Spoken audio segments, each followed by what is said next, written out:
Hello. Hi, everyone. I realize this is the last talk of the day, the last talk in a room, sitting there. After 2 days of talks, no windows, no outside light, maybe a little less caffeine than usual.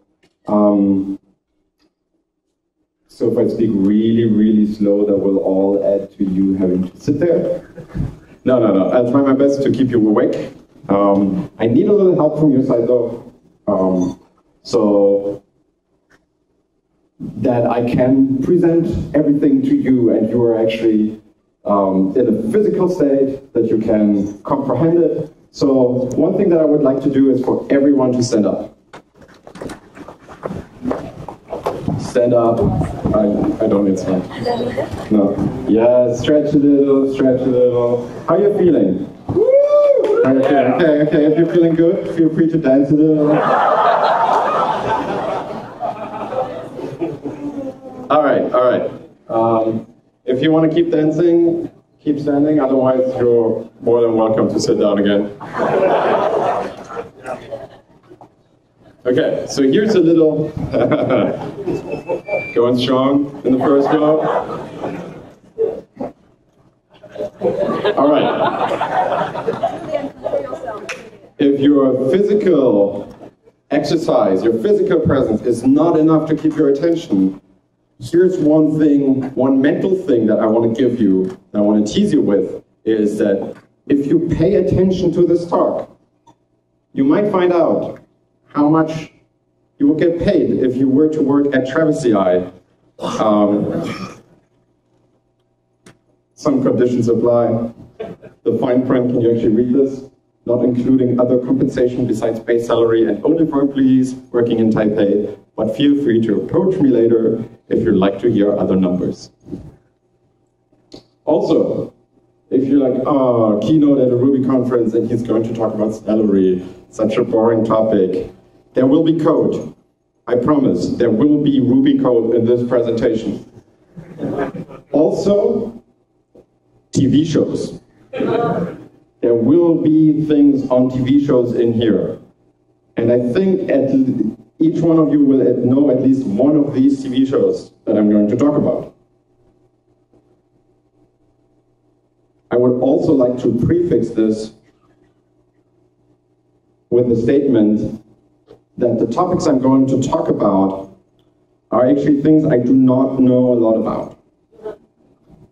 I am not an expert on these topics. When I started looking into these topics, I knew nothing about them, or almost nothing. So if you would like to call BS on this later, feel free to do so. Some more information around that would be interesting for me. Yeah, but I have no idea. This is also my first time in Taiwan, so I'm trying hard to adhere to the local customs. I assume this is the traditional Taiwanese dress. At least that's what I was told. I mean, I know more than some other speakers that have been on stage here. Like, I don't know, who has been here 2 years ago? No one? Okay. So 2 years ago, a friend of mine, Zachary Scott, who lives in Japan now, was on stage and thought it to be funny to confuse Thailand and Taiwan. I, even before I came here, was very aware that these are two separate places. I can even relate to this. So I'm German, but I recently moved to Switzerland. And I have a lot of American friends. And they go like, Switzerland, cool, Vikings. It's more like cheese and chocolate. It's not so much Vikings. It's, so I'm very familiar with that happening. So cheese is not very popular here. So I went out and explored the local cuisine. And it's kind of weird here. I did not fully understand this, to be honest. It was an interesting trip.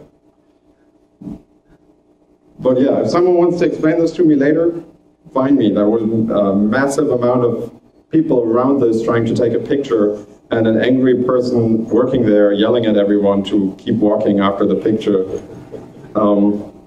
What I've also found curious after that trip to the National Palace Museum, that's where this photo was taken, I was wondering why there's a Ruby conference here. It seems more like a JavaScript country. Like, even have a movie there about NPM, I was considering to buy it, but I wasn't sure about region codes and all these things. Anyway, I keep digressing. I was here to talk about salaries. It's such a light topic, right? Nice dinner conversation, let's chat about salaries. Who here has problems talking about salaries? Like with friends, with coworkers, with family? Hero? Okay. This is a widespread thing. This has been a topic, a big topic, especially over the last year or 2 years, where there's, I think, not just in Eastern culture, but in general, salary is such a big taboo topic that people feel awkward talking about. And I think that is not always to an advantage. This is definitely not to an advantage for the employees. The TalkPay hashtag, I'm not sure if anyone saw that, a few months back, was very popular, where people would tweet what their salary was for different jobs they had, and then other people would actually take that information, aggregate that, and gain some valuable insights, which is good, but it's kind of a weird way to gain insights on such a topic that has such a big impact on our life and our life development. Whereas, like, on where to catch the best Pokemon, there are better resources online, probably easily accessible. But it's not just employees for whom this is hard. So we try to figure out salaries, how we should be doing salaries. And it's also not easy for companies to figure out how to do salaries. The standard way is to get a salary survey, which is essentially, I tell this one company doing a survey what we pay our employees, and in return we'll get aggregated information about what other companies pay their employees. But that doesn't tell you much about reasoning, about why you pay someone a certain salary. There are a few companies that do this different, and most prominent there is Buffer. Buffer publishes all their salaries accessible to the whole world to see what everyone makes, and they have a formula that you can input the values into, and then it will also tell you what you would get at Buffer. And that is part of their big, open, transparent company philosophy. Recently, they had to make some cuts and had to let some people go and also cancel their company offsite in Berlin, which I think probably has not a lot directly to do with their open salaries. But that's insight you usually do not get from other companies, at least not at the startup company size. Let's take a step back. What's in a salary? What is the actual meaning, purpose, and reason for a salary? Well, for most of you, it's probably you find a job somehow, and then in return for performing this job, you will get paid. Who knows this website? Oh, that's a lot. Who's used this website to find a job? All right, so two things I really like about this page. Like, I do not really understand what any of this says. But one thing is, there's something great with the SSL certificate. And the other thing is, I assume this is a senior DevOps engineering position, and Travis CI is a requirement. So you should all be learning how to use Travis CI to find good jobs in Taiwan. This website also has a page that informs you about salaries. And when I started looking into salaries in Taiwan, I found it's a bit bizarre how the topic is handled here, to be honest. Because on one side, I think it's even a bigger taboo than in a lot of Western countries to talk about salary. So who in here would feel uncomfortable talking to their parents about their salary? Oh, that's a different result than I expected, unless people feel like they shouldn't raise arms. But for me, from all I've heard and read, it's an extremely sensitive topic. On the other hand, there are popular TV shows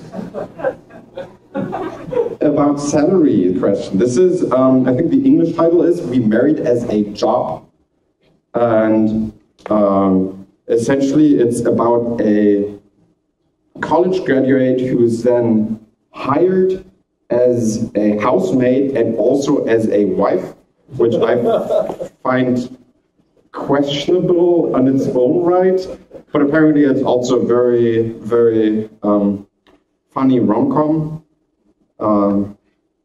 I think it was Dawn who told me that most of the Japanese TV shows, romantic TV shows, is essentially the only real problem is that the male character and the female character are unable to profess their love to each other. There's no other obstacle. But it's not just Japanese TV shows. It's also actually Taiwanese TV shows. Anyone seen this show? 22K, Aim High, or I think the Chinese says Dream Fly High. And 22K here is referring to the 22K course, which came up in Taiwan after the 2008 financial crisis, which was essentially the government would give subsidies to companies if they were to pay graduate students after they finish university, 22K a month, which is less than $700 US a month, or less than $8,300 US per year. And while they meant that to raise salaries, it actually led to salaries being lowered. And you see that in the show. Let's see if I get this right. Xu Yifan, one of the main characters, is actually struggling. She would like to become an app developer or game developer or something. I do not speak Chinese. I watched it with some, I think, somewhat correct English subtitles. She's a 23-year-old struggling with exactly that. I will come back to this show. But first, let's talk about a show that probably more people know. Anyone know this show? Yeah? Yell it out, yell it out. Big Bang Theory. So, anyone know what they make? TV show. No, what they make as what these actors are being paid as a salary for being on the show. So there actually is a pay discrepancy. In August 2015, Johnny Gaelic, who plays Leonard Leakey Hofstadter, that's his full name, and also the actors of Sheldon and Penny, got $1 million each per episode, whereas the actors of Wolowitz and Kuthra Polly got $100,000 per episode, which they did not find to be a fair approach to salaries and tried to negotiate their salaries. The salary negotiations ended with the studio threatening to write the two characters out of the show. How would you explain the salary difference? Is Johnny Gaelic a 10x actor? Have you heard of this term, 10x developer? It kind of reminds me of 5x Ruby. who, by the way, have done a stellar job with this conference. 10x developer comes from this belief that's especially strong in the Silicon Valley and San Francisco and the Bay Area in meritocracy. That the higher positions, the better paid positions, go to the people that are more qualified to fulfill them. This rug has resulted in some controversy, and I didn't want to do any GitHub shaming. They've actually replaced it with a different rug now. But this concept of 10x engineers is so popular that Quora has a topic for that. I'm not sure if there's a laser pointer, okay. A 10x developer topic, which has nice questions like, what do mediocre people in Silicon Valley do? There are some more interesting questions in there, like, why are the best programmers 10 times more productive than mediocre programmers, but paid only 3 times as much? There is I'm not just making fun of this, there are valid points in there. Pinning it all just on the developer might be the wrong approach. Or, one question that I personally find very close to what I do on a day-to-day basis is, how do bootstrap companies hire talent? So, 5 years ago, I founded a bootstrap company. We've not taken any outside capital at this point, called Travis AI. Anyone using Travis AI? Okay.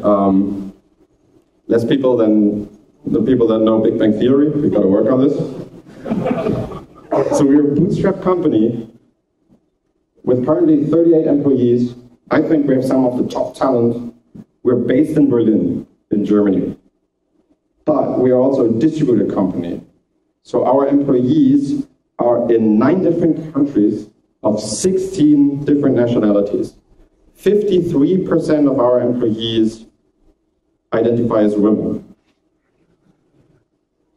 In engineering, it's exactly 50%. It's 11 women, 11 men. With a wide range of backgrounds, and we will keep hiring.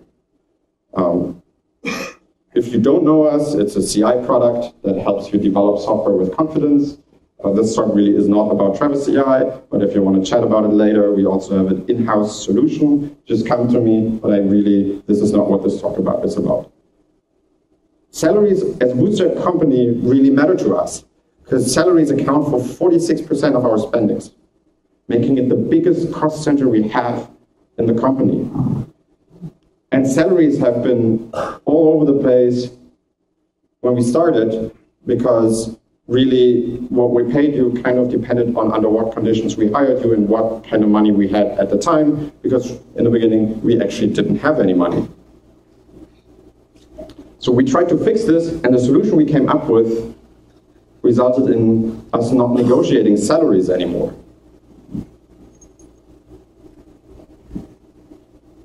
We created a Sinatra app that tells us what to pay someone. It's hard to read, I'm sorry for the choice of color.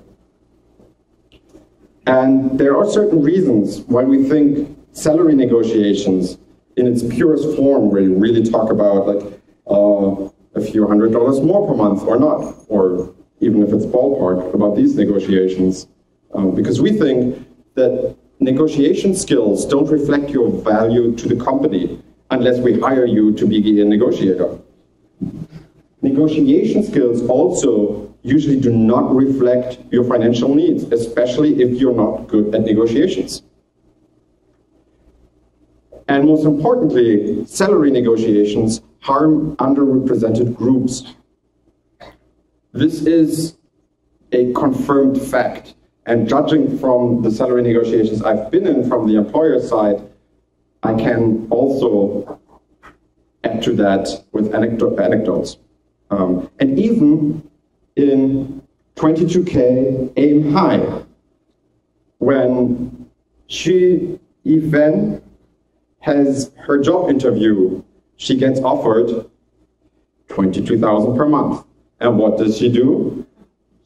Does she try to negotiate higher? Does she inquire about potential for a raise in the future? Does she ask about other benefits? No, she says, I know that's the average pay for fresh graduates. What happens next? Does her interviewer tell her about potential raises in the future, or apologizes at least for the not very great salary? No. He says, you must prove that you're worth the 22K.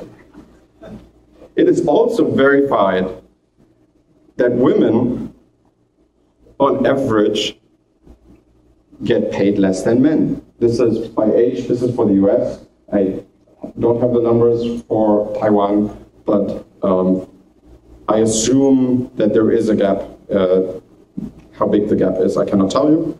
Anyway, and this is really not good if you care about diversity. It's also important to see that diversity is not a checkbox. It's not like, oh, you're a diverse person. We don't have many diverse people at our company yet. Welcome. And it's not just about women or men or people of color or different ethnicities or what kind of food people cook at home. It really is about finding people with different backgrounds to join your team. And in that sense, diversity is not a charity. It's not something you do because, oh, these people have it so hard. I mean, that might be an aspect, but the main reason is, for us, is not that, well, these people have it so hard. Women have it so hard in the industry, so we should hire as many women as possible. It's about building the best team ever. If you find one great developer and just copy that developer 20 times, that will, I guarantee you, not result in a great team. That will not result in a great product. Anyway, not here to talk about diversity, so let's talk about the Travis salary framework. Buffer has something similar. I said they have it publicly, which we don't yet. You can fill out a form. They only have a few locations, so I picked Hong Kong, and then it tells you the salary that they would pay you.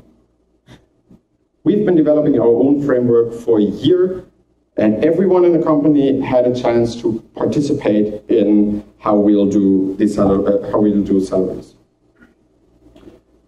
We pay by value and we pay by needs, where value usually is the employer's perspective and needs usually is the employee's perspective. And we use generalized rules that apply to everyone. You can participate in shaping these rules, so in a way there is one of the many areas there that you can negotiate, but you're not negotiating for yourself, you're negotiating for everyone. I'm not 100% sure, I've not verified the underlying data, but the numbers the system gives for Taipei would be these, and that's highly confidential. Is this being recorded?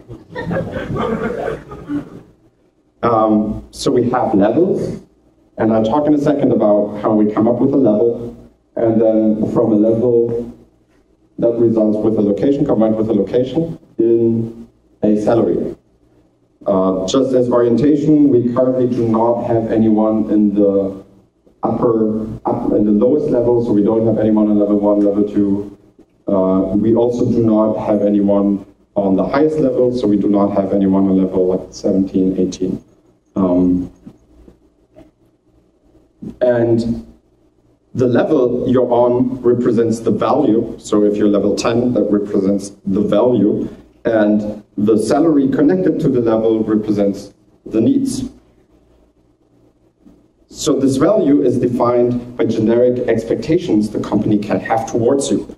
So each level has expectations, and when you're on a certain level, so when you're on level 3, the company can assume that it can have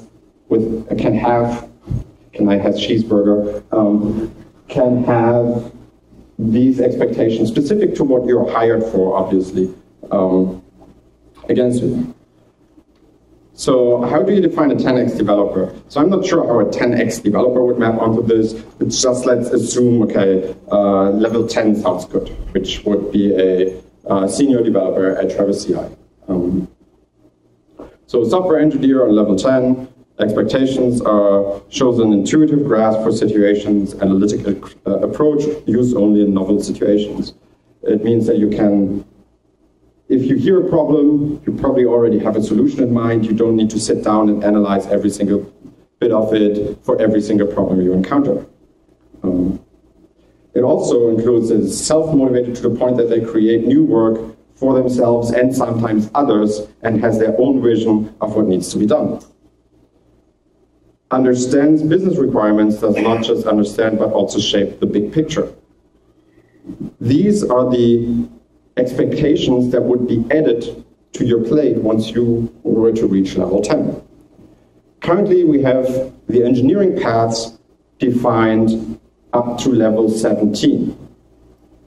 And they're designed in a way that employees under normal development should level up about once a year. And that does not just address when do I get a raise, that also addresses how do I develop, how do I grow in this company. Because what happens in so many startups is people become senior engineer and then they have two paths forward. One is they leave the company and go somewhere else to learn something new or earn more money, or they become a manager. In both cases, you lose your best developer. In some cases, you might gain a crappy manager. Like if someone really wants to be a manager, that's a whole different story. But becoming a manager because that's the career path that's open to you, not really the best option. And also what's important here, we don't treat this as like, oh, here's your annual performance review, sorry you didn't live up to your goals, therefore you don't get a raise. If an employee doesn't get a raise, that is a bug. If we did not spot that, if we did not work with the employee on growing, on becoming a better engineer, on fulfilling the next expectations, then something went wrong. And I mean, they wouldn't get a raise in that case, but not giving them a raise is not the fix. It's like, imagine the more extreme example of giving someone a salary cut. You don't go like, yeah, that was shitty work, you're getting a salary cut, so that next time you'll do better work. That's not how people become productive. That's not how people do good work.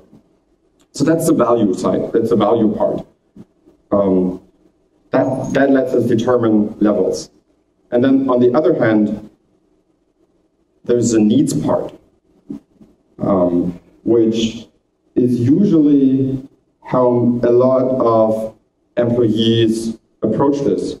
And if they're not good at negotiation, they will also tell you that.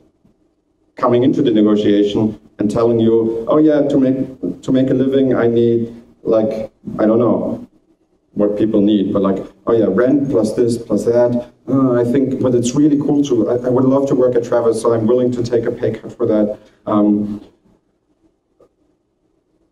If our salaries were based on negotiations, these employees would probably make less than their colleagues that followed a different approach going into these interviews. We try to help these kind of employees. Our goal is not to pay everyone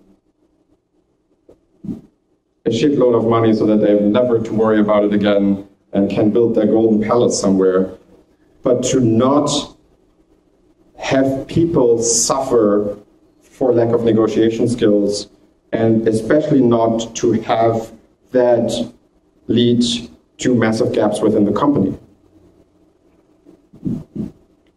So we had this discussion. The first thing that we discussed about the salary framework was, should we pay people differently based on location? And I expected that to be a big disagreement within the company, but it actually wasn't.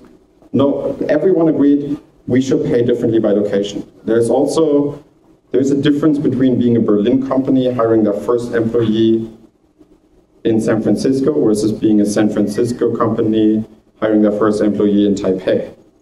But then the big discussion was, how do we pay differently?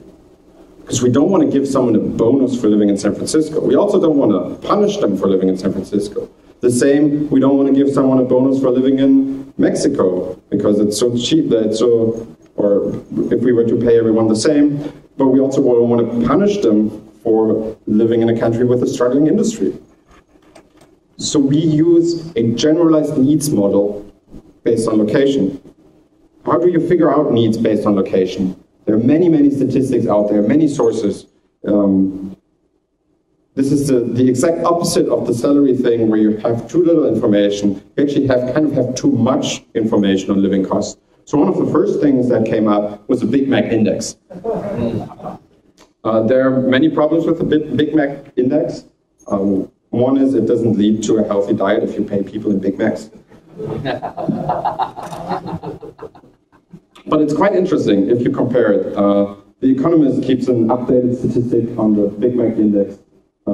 It essentially uses the cost of a Big Mac by country to compare like living costs in the countries.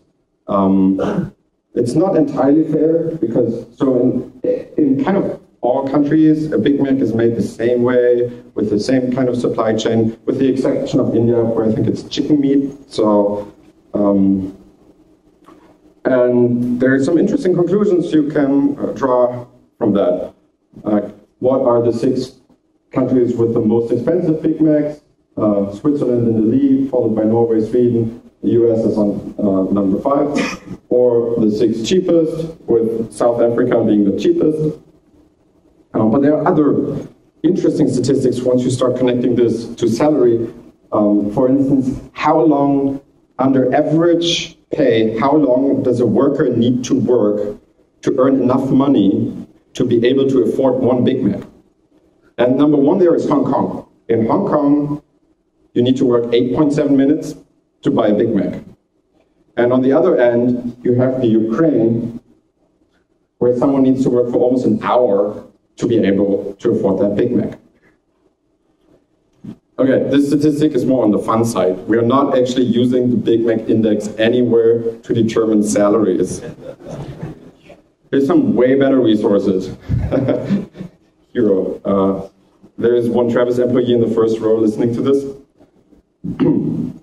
He also has stickers, if you haven't attended his talk. There are other better resources. One site that I personally really like is Numbeo, which does a very big analysis of living costs on different data points that you can compare. But that's not the only thing we use. So this is from the page for Taipei. I think you probably cannot read this, but it includes everything from rent and mortgage to what a pair of jeans costs. And then there are different conclusions you can draw from this. But we also use other sources. The International Labour Organization is great. Bureau of Labor Statistics is great. ShadowStats is great, because they actually are kind of more like telling you why certain statistics are bad and telling you which statistics to use instead. A while ago, when I played with this, I created another Sinatra app for that, because that's how I think. The story behind that is that I'm really bad at spreadsheets. So if I want to analyze anything, I usually write a Sinatra app. This uses some outdated data in some places, so for some locations it doesn't work well. It doesn't work well at all for Singapore, for instance. But it's on rkh.im/move is a very simple form where you input where you live, where you want to move, and how much you make. So here I filled in Taipei, making $1 million a year. This is per year. And I also am not sure if that is a normal salary or not. And where do you want to move? And I entered Berlin. And then this says, okay, you should aim for 44K and something to maintain the same living standard and social standing when moving to Berlin. And then it does a whole calculation, like an estimate on the rent you pay in Taipei, the rent you pay in Berlin, taxes you would pay, and so on. And there's actually a form at the bottom that allows you to fine-tune the whole thing. This, again, only works for certain locations. and also only if you're somewhat paid by market rates. So if you're paid ridiculous sums, if you were paid $1 million US instead of $1 million Taiwanese dollars a year, this form would not be, this page would not be a great thing to use. I'm also not sure how much living costs would still be a concern at that level. All right, but so we have all these statistics, we have all that, and we feel good because we can put that into formulas and calculate something. But it's important to do a reality check on what you're actually doing, especially if something like people's income depends on this. So what actually are living costs? The traditional definition that governments would, for instance, use to adjust social security by location, and large companies would use to adjust salaries by location, is either the consumer price index or the consumer price and rent index. Because that is a number you can very easily calculate if you have the data, and it's very nice. Like, I have this one number that expresses living costs, so I can say this place is more expensive and that place is cheaper, and therefore people living in a cheaper place deserve less money. That does not work well, in case you were not getting that from my phrasing of things. We actually had that discussion coming up, where it was like, okay, we have this one town in Canada, actually, that has a CPI comparable to the CPI in this other town in the US, but based on market rates, those are very different if we were to look at that. So what should we do? Should we pay people in the US the same as we pay people in Canada? Before I get into that, funny thing, the US and Canada have the longest unprotected land border in the world, but yet they have a 20-feet line where they just cut down anything that grows there. So, just like the Wall of China, you can see this from space, assuming you have the proper camera equipment. But there is actually a difference between the US city and the Canadian city that you cannot account for with the CPI. And that you can actually prove, because besides the CPI, there are statistics on disposable income, which is income that you have on a month-per-month basis that you can dispose of, that you can buy things from. And even though on the US side, the salaries are higher, the CPI is comparable, the disposable income is still lower. And there are lots and lots of reasons for this. So one is education is really, really expensive in the US. People graduate with massive student loans. Childcare is really, really expensive in the US. Other countries provide for that. But even then, interest rates are significantly worse in the US. So if you take a loan, you have worse conditions in the US. And I started calling that the long-term living cost. And long-term living costs can differ, as we've just seen, even if CPI or CPRI are the same. And these differences are usually the biggest between countries. And that's because conditions like education, like loans and so on, usually differ by country. So how do we approach this? So let's say we were to choose that we just pay based on short-term living costs, if it's CPI or some combination of thereof. How do we approach this? Well, so we could pay people more if they have a student loan. We could pay people more if they have children that they need to care for. But doing that kind of says what kind of lifestyle we encourage. If we say we cover your debt for these cases, then we say it's okay to have debt in these cases. If we don't cover it in other cases, we say that's bad debt. And we don't think that the company is in any place to take a judgment on that. What we found out is, encapsulates this at least somewhat, is if you take a look at market rates. So therefore we decided, okay, for country differences, we use market rates as a base, and for differences within a country, we use living costs, or short-term living costs. Okay, so we need to get information on market rates somewhere. There are some decent sources, on some not so decent sources, also depends on the location. One that I like is Glassdoor. So Glassdoor says that about 1 million new Taiwanese dollars per year is the average salary of a senior software engineer in Taiwan. The data is usually way better for English-speaking countries because this is actually a crowdsourced database. In a similar vein, there is PayScale, which gives 728 as a median. However, the difference is quite big, but the difference is so big because this is actually any software engineer, whereas the other one is senior. PayScale, in this case, doesn't have that data. If we're looking at the US, there is also a great source that is the government. Under the Open Data Act, they publish information about all the visa applications. There is a nice website that aggregated all that into a massive database with a JSON API that has the information for all H-1B, E3, and green cards by location, by company, by anything. I actually have found the specific visa applications of some of my friends in there, and these include their starting salary. Moreover, they also include the prevailing wage. And that again, for me, screams like, oh, we're smart, we know computers, we can figure this out.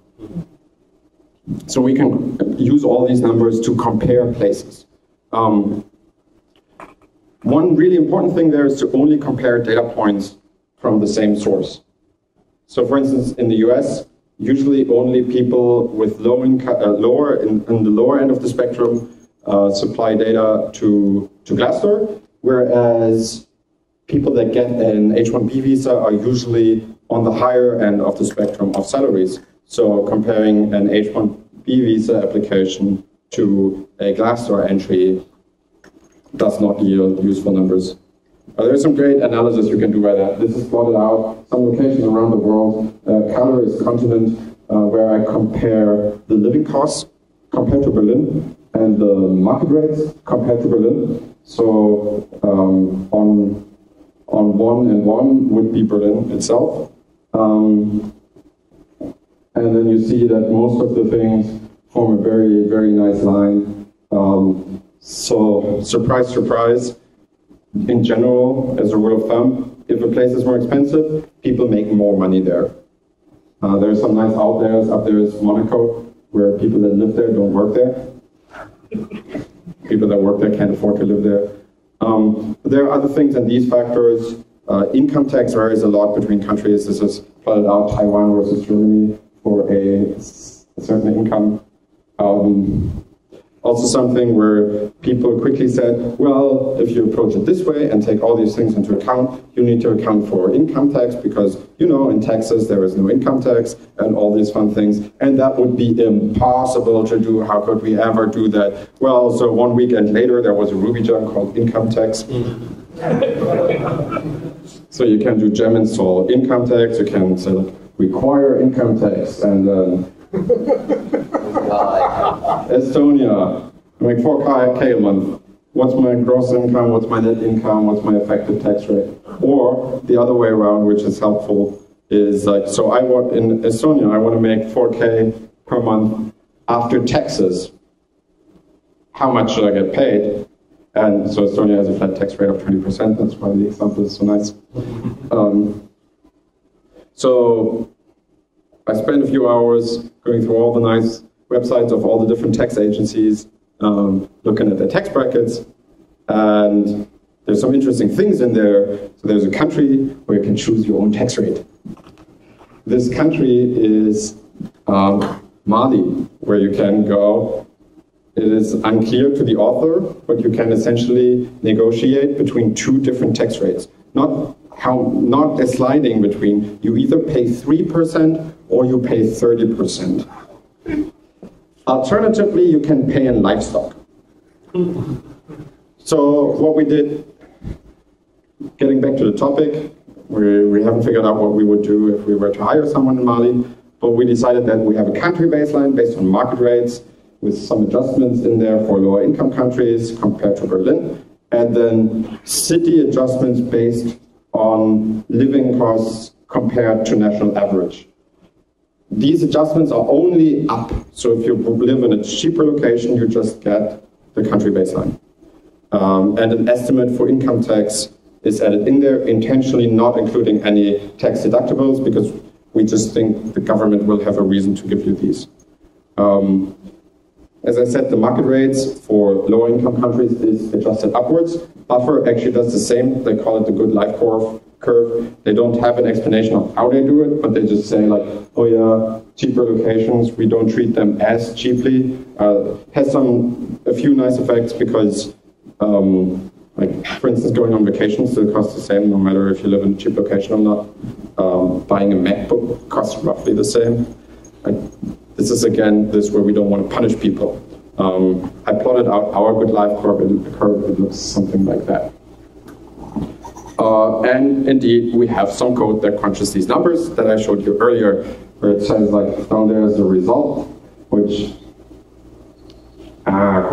which applies has the value before taxes, which is the monthly value, which is the base for the country plus the adjustment plus the steps for the level, the size of a step, like the difference between the levels, times what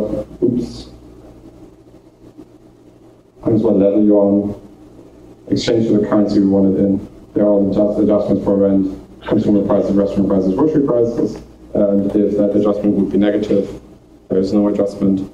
And so we ran that data for the data set we had, so we have the rates we would pay for 3,563 cities in 209 countries. If we hire someone in a new country, new location, we first make sure that the data is actually correct, because we've not checked all these cities, but in theory, that's our data set right now. You might be going, what? I mean, probably not here, but in general, if I were to give this talk somewhere else, you might be going, what, 209 countries? That does not add up. I thought there were 194 countries. Well, maybe.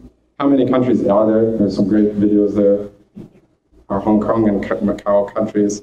I don't want to judge on politics, but this was the first time I felt I had to put in a README somewhere that this program has a certain definition of country, and this definition is only meant to suit this use case and not convey any political judgment. Another thing, currencies are tricky. So I imported a database of currencies. We can actually only adjust the exchange rates when we also rerun all the numbers. Because the pound takes a nosedive doesn't mean that everyone gets a raise. That's not how the world works. But you can do some nice calculations in there. Like you could calculate what approximately our yearly conference allowance were when you would be paid in Taiwanese dollars. So we would give you that as a conference allowance to go and see conferences. One thing that accidentally happened when I imported this data set of just all the currencies is I also imported the price for gold and silver. So you can figure out what the conference allowance would be if we were to pay you in gold. We would give you an annual conference allowance of 4.45 ounces of gold. I assume that when you cash in your paycheck, it looks something like this.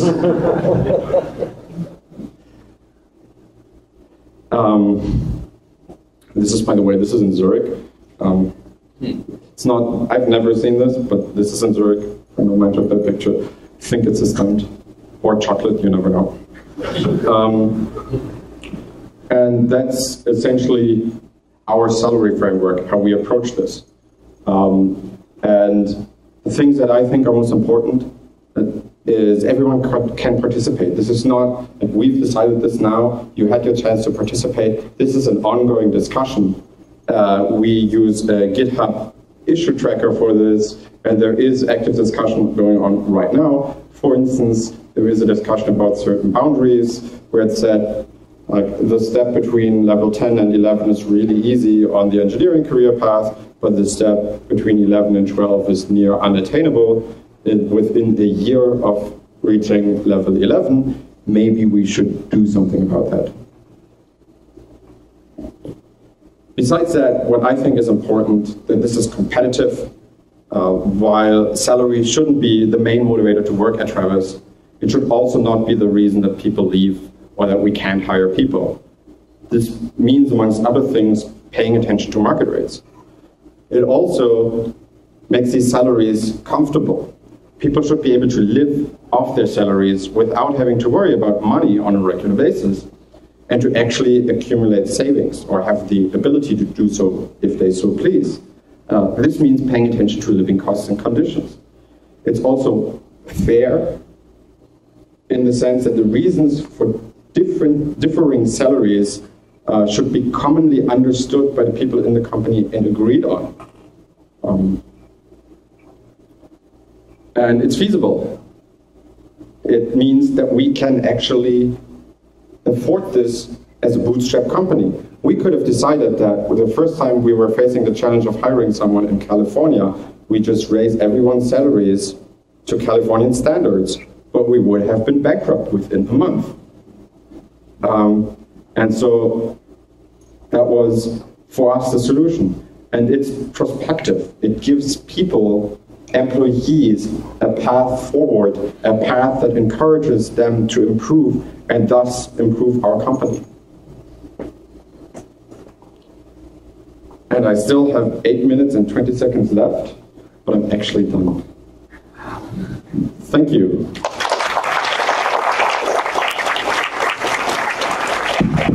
Thank you very much for sharing. Do we have any questions from the audience?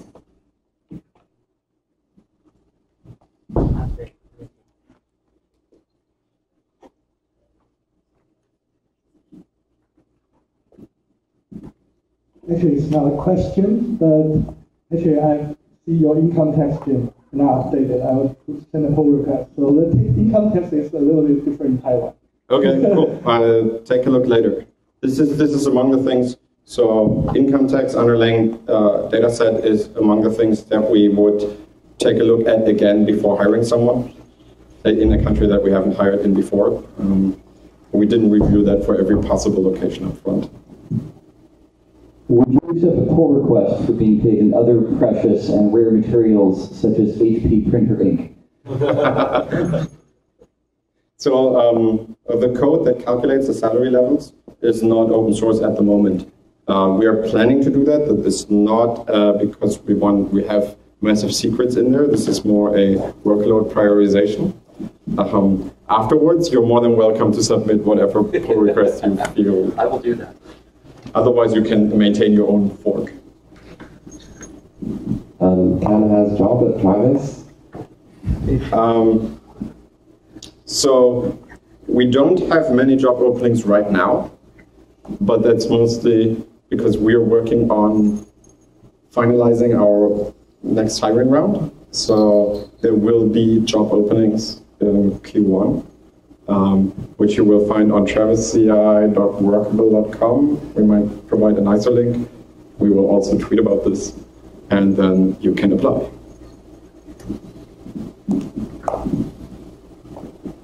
We have a lot of questions for the audience. They all want the job. Really, thank you for your talk. It's really interesting. The question is, do you have these levels open somewhere? We do not have at the moment. Again, this is the same with the salary levels. I'm assuming you're also asking about the requirements, like the specification of the career paths, yeah, because that's something a lot of people are interested in. I think that on its own has value besides the salary connected to it.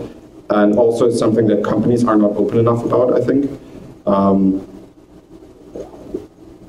That currently was not always our top priority when other work came up. but we still would like to publish the whole thing to the world. Yes, not just to attract talent, but also to actually inspire other companies. Oh, we had a gentleman over there raising a hand before. No anymore? No? Okay. Oh. I have a question because you compare the countries, but even within the country, the difference can be very high of salary and cost of living. Yes. Did you consider this? Yes, so we do this actually by city.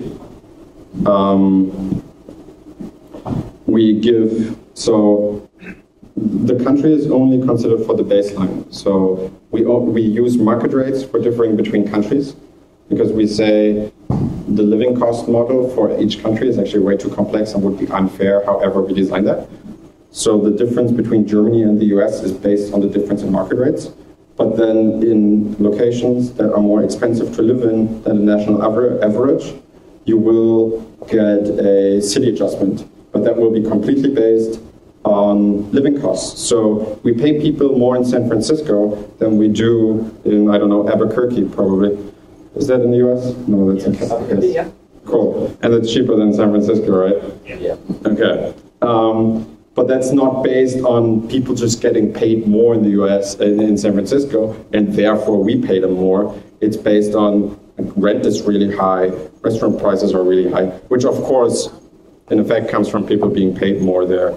But that's not the primary justification we use there. Okay, do you have any more questions? Yeah. Okay, that's our last question. Right. So when implementing this, did it cost people to have to take pay cuts? And if so, how did you deal with the tension of that? So that is a very good question. That is a question. That was one of the first questions. That was actually one of the big reoccurring ones. The other one being what happens when someone moves. I'm not sure I can talk about all of that right now because we have systems in place for that. So what we actually have is everyone has two levels. One is a should level and one is an is level. The is level is calculated based on the salary we pay you, because in the contract we have with our employees, it has a salary number, not a level, not anything like that. And in general, we try to not give people pay cuts. What happens is that if you were getting paid too high according to the framework, your is level is high, and then your should level is actually lower than your is level, and then it might take longer until your should level has caught up.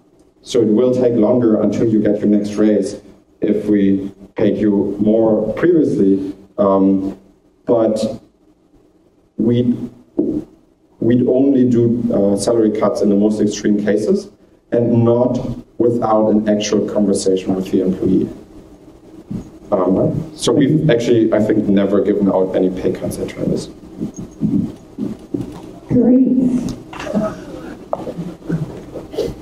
Okay, so that's our final keynote. Well, thank you very much. Thank you. And thanks everyone.